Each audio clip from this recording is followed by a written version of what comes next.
Avant TikTok, c'était tu postes, boum, ça perce. Là, c'est des escaliers. Il y a une mise à jour là qui a été faite sur l'algorithme en décembre. Le climax, c'est l'apogée de la vidéo, c'est là où on révèle la fin de notre intrigue. En gros, quand on crée une vidéo, on a tendance à penser que la vidéo, elle est pour nous. Faire une bonne vidéo TikTok, c'est aussi faire une vidéo de plus d'une minute. On a un invité de luxe, son ascension elle est fulgurante. Mesdames et messieurs, veuillez accueillir Clément Vanier. Avant tout, moi ce que j'aime bien faire quand on reçoit les gens chez nous, c'est de s'intéresser à la personne derrière l'entrepreneur. D'où est-ce que tu viens, comment tu t'es développé et comment tout ça en fait s'est construit finalement. Moi, j'ai 23 ans. J'ai grandi en banlieue parisienne, donc dans le Val d'Oise exactement. Je suis très content d'avoir vécu dans cet endroit parce que j'ai appris beaucoup de choses, beaucoup de valeurs que j'ai aujourd'hui. Mon histoire, elle commence avec le foot en fait. J'ai toujours été un grand fan de foot et j'ai joué au foot très longtemps. J'ai été en centre de formation depuis très jeune. Je suis parti aux États-Unis à 17 ans pour le foot. Je voulais vraiment devenir pro, etc. Et voilà, donc de là est né un peu mon premier échec entre guillemets et sûrement le plus gros dans ma vie. C'est que bah voilà, depuis que j'ai 12-13 ans, je sacrifie tout ce que j'ai pour le foot. Beaucoup de sacrifices, etc.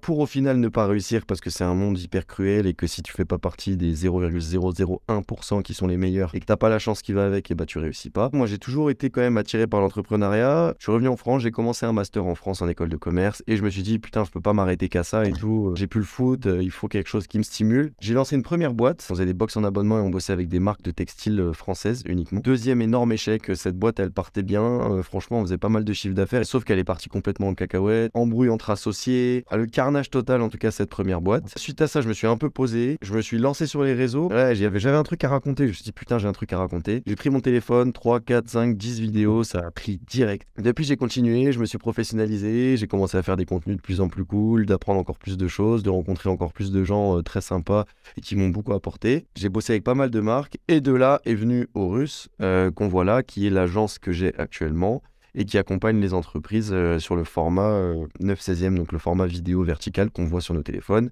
qui se retrouve sur TikTok, Instagram et YouTube Shorts maintenant. Comment améliorer l'attractivité de nos vidéos sur TikTok? Clément, bah écoute, je te laisse nous livrer quelques éléments pour faire une bonne vidéo. Le premier, ça serait, en gros, quand on crée une vidéo, on a tendance à penser que la vidéo, elle est pour nous. C'est-à-dire qu'on se dit, bah le mec qui va regarder ma vidéo, c'est un mec comme moi, donc forcément, il va aimer ma vidéo. Et donc, ça nous fait écrire des scripts ou écrire des vidéos qui nous plaisent à nous. Et comme elles nous plaisent à nous, on pense qu'elles vont plaire aux autres. Les meilleurs créateurs de contenu, c'est ceux qui arrivent à créer du contenu en fonction de ce que vont aimer ou ce que vont demander leur audience. Donc pour créer une bonne vidéo TikTok, il faut se mettre dans la peau d'un mec qu'on connaît ni d'Adam ni d'Ève et qui en a rien à faire de notre vie. Et il faut se dire, voilà, cette personne-là va tomber sur ma tête ou sur la chose que j'ai envie de montrer si on n'a pas envie de montrer sa tête, en tout cas sur ma vidéo, mon vlog, j'en sais rien, enfin bref. Ou mon chien si on fait des vidéos de son chien. Et il faut que cette personne-là, elle reste.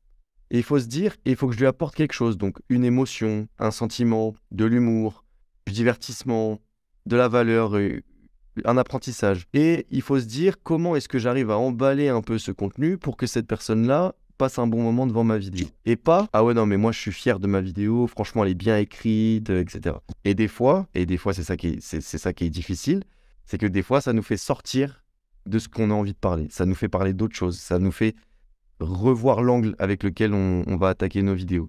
Ça nous fait élargir le scope de notre niche de contenu. Quand on fait une vidéo, on a tendance à sous-estimer le matos et la qualité audiovisuelle de la vidéo. TikTok, c'est quand même une appli qui est très friendly sur la qualité audiovisuelle, etc. On peut filmer avec un iPhone et on peut tout à fait réussir avec un iPhone. Maintenant, à partir du moment où on veut être créateur, il faut vraiment faire attention à ça. Et plus on va créer du contenu qui est beau, qui est qualitatif, qui est digeste, plus on aura de chance de retenir l'attention des gens qui vont regarder nos vidéos.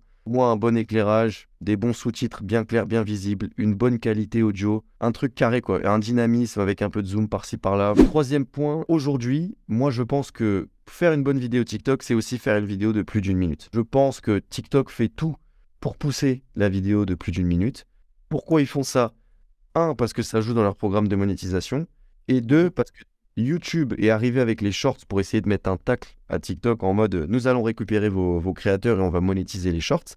Sauf que les shorts font moins d'une minute et doivent faire moins d'une minute pour être des shorts. Et donc TikTok a pris le contre-pied en disant bah nous on va monétiser les vidéos de plus d'une minute. Comme ça les créateurs ils resteront sur la plateforme et ils feront des vidéos de plus d'une minute. Bah alors moi je vais vous repartager du coup ce qui avait été partagé au Tactic DS. Moi ce que j'ai noté c'est que pour qu'on ait une structure de vidéo virale, en phase 1, les 2 à 3 premières secondes sont les plus importantes d'une vidéo. C'est ce qu'on appelle l'accroche ou le hook. Il y a plein de façons de faire. Vous pouvez faire avec des transitions, vous pouvez faire avec des objets, vous pouvez faire avec des mouvements. Faites appel à votre imagination. Il faut que vous captez l'attention des utilisateurs. En deuxième, on a l'intrigue. En posant une question sur une étude, par exemple, voilà ce que cette étude nous révèle. Mais il faut absolument pas qu'on dispose des clés complètes pour pouvoir ensuite les présenter. Vous allez dire, voici comment cette équipe de joueurs de foot a réussi à gagner la finale alors qu'ils avaient un handicap sévère dans leur équipe. Et ensuite, vous pouvez dérouler votre histoire parce que vous êtes sûr et certain que les gens vont rester. Vient ensuite le climax. C'est l'apogée de la vidéo. C'est là où on révèle la fin de notre intrigue. Et à la fin, Clément nous disait de faire un call to action, soit de s'abonner, soit de regarder la newsletter et tout ça. Mais beaucoup de personnes disaient que le taux de rétention baissait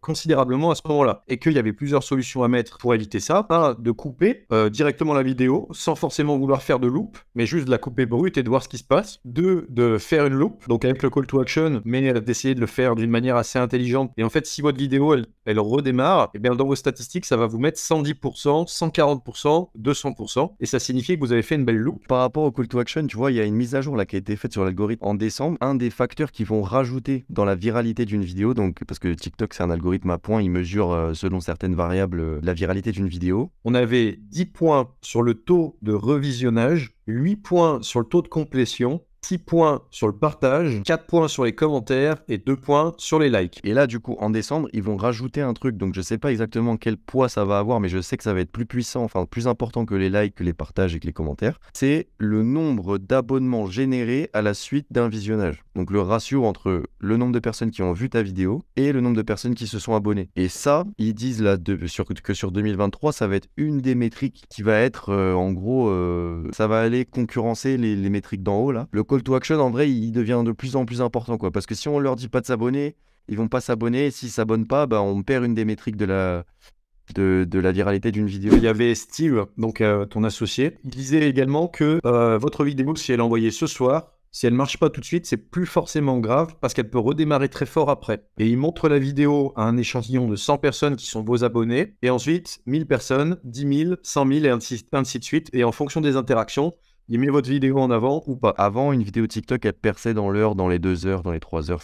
Dans la nuit, en fait, on savait si on avait fait une vidéo virale. Aujourd'hui, là, j'ai l'exemple avec 3 vidéos que j'ai postées récemment, qui sur la première journée ont fait, je sais pas, 40 000 vues, ce qui n'est pas énorme pour moi en tout cas. Et là, à l'heure actuelle, elles sont à 600-700 000 vues. Ça, c'est de plus en plus graduel.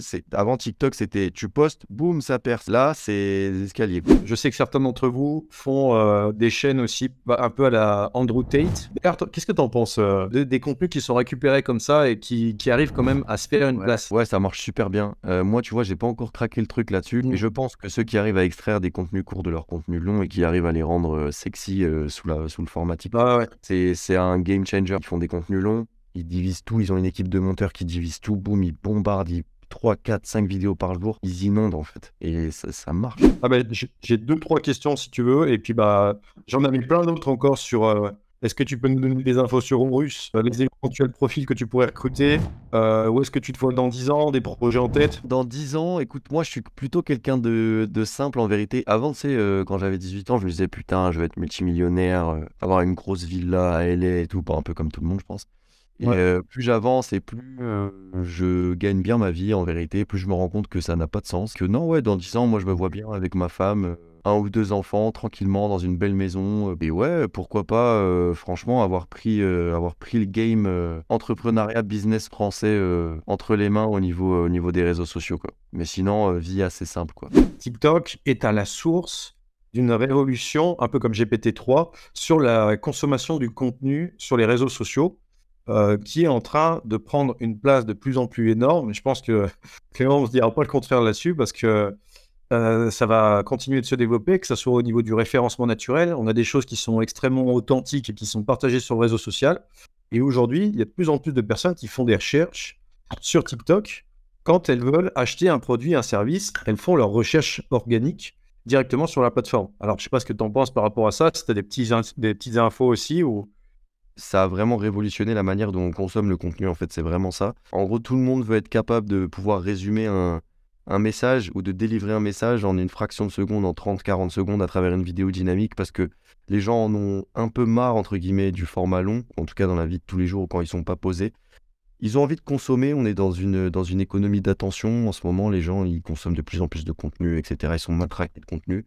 Et donc, ils ont plus le temps. Mais ouais, moi, pour moi, dans les 10-15 prochaines années, pardon, ça va vraiment être la manière de consommer du contenu et de se renseigner ou de se divertir, quoi, c'est sûr. Par contre, moi, je pense que ça va aller beaucoup plus loin. Notre génération, à nous, c'est une génération qui, au lieu d'aller regarder BFM ou TF1 le 20h, va aller regarder les infos sur Hugo Décrypte. À chaque fois, moi, j'utilise cet exemple parce qu'il est frappant. Et nos générations suivantes, donc les générations, par exemple, de ma petite sœur ou même d'après, c'est hallucinant. Ils ne consomment plus du tout les médias traditionnels. Ils ne vont plus chercher l'information auprès de ces médias-là.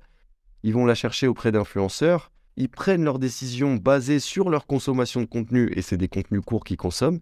Donc on est juste à l'aube d'une mutation qui va être énorme dans la manière dont on consomme le contenu et la manière dont les informations vont circuler. Est-ce que on peut dire que TikTok est ton réseau social favori à l'heure actuelle? Moi, je dis toujours, c'est pas mon réseau social favori. Moi, je suis un grand Ok. fan de YouTube. Je trouve que YouTube est au-dessus de tous les autres réseaux sociaux. J'adore YouTube. Par contre, c'est mon réseau social de cœur. Puisque Ok. c'est là où, entre guillemets, je suis né. C'est ce réseau social qui m'a donné l'opportunité d'exister, entre guillemets, sur les réseaux sociaux. Non, n'hésitez pas, si vous avez la moindre question. Moi, je suis quelqu'un de très ouvert. J'aime beaucoup aider. Donc, allez-y sur Instagram. Je pense que c'est là le plus facile pour me contacter. Encore une fois, des fois, je mets un peu de délai avant de répondre parce que je reçois pas mal de messages. Mais je réponds à chaque fois. Et puis, sinon, si vous hésitez encore à créer du contenu, franchement, faut plus hésiter. Ça change des trajectoires de vie et des trajectoires de projet aussi. Donc, il faut essayer au moins. Il faut essayer.